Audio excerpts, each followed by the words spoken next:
ऐका ऐका वड म्हणला बाई तुला दोन्ही हात जोडले. वटपौर्णिमेला बाई हे सगळं आपल्याला माहित आहे. एक बाई लगबगीनं पूजेसाठी आली. एक बाई लगबगीनं पूजेसाठी आली. भक्तिभावाने वडाला चक्रा मारू लागली. भक्तिभावाने वडाला चक्रा मारू लागली. वड देवा पूजा पदरात घे. वड देवा पूजा पदरात घे. जन्मोजन्मी पुन्हा मला हाच पती दे. जन्मोजन्मी पुन्हा मला हाच पती दे. आश्चर्याने वडाने विचारलं, हाच नवरा पाहिजे?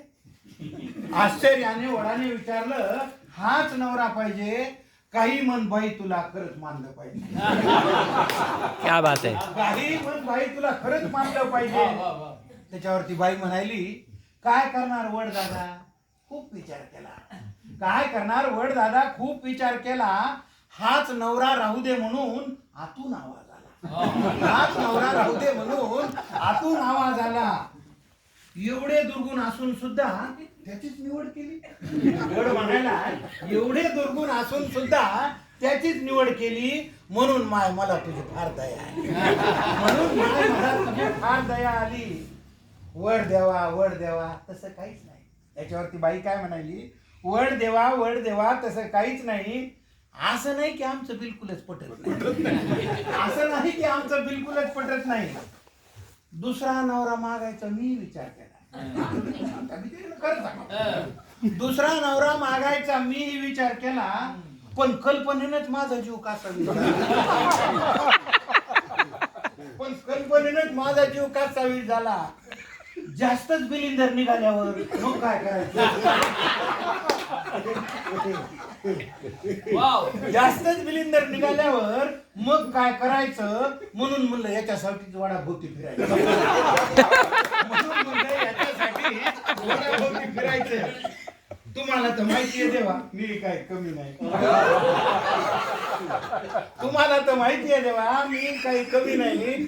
बिचाऱ्याच्या डोक्याला केस सुद्धा ठेवला. मामा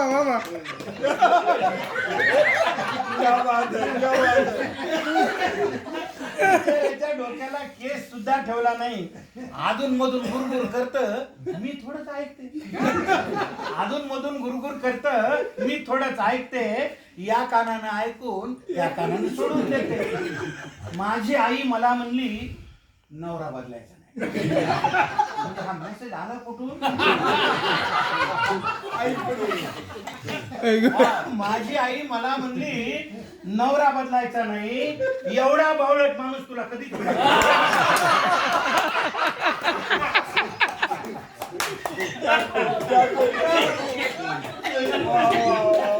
माझी आई मला म्हणली, नवरा बदलायचा नाही. एवढा बावळट माणूस तुला कुठेच मिळायचा नाही. तुम्हीच सांगा वड दादा आईचं मन मोडू का? तुम्हीच सांगा वड दादा आईचं मन मोडू का? नशिबाने मिळालेलं चांगलं माणूस सोडू चांगलं माणूस सोडू का? वयोवृद्ध झाडाने पण गडगडाटी हास्य केले. वयोवृद्ध झाडाने पण गडगडाटी हास्य केले. वड म्हणला बाई तुला दोन्ही हात जोडले. वड म्हणला बाई तुला दोन्ही हात जोडले. शेवटचं कडवं ज्याच्यासाठी कविता न विसरता दरवर्षी पूजेसाठी येत जा. वड काय म्हणा, न विसरता दरवर्षी पूजेसाठी येत जा. झाडासाठी आयुष्यातला थोडा वेळ देत जा.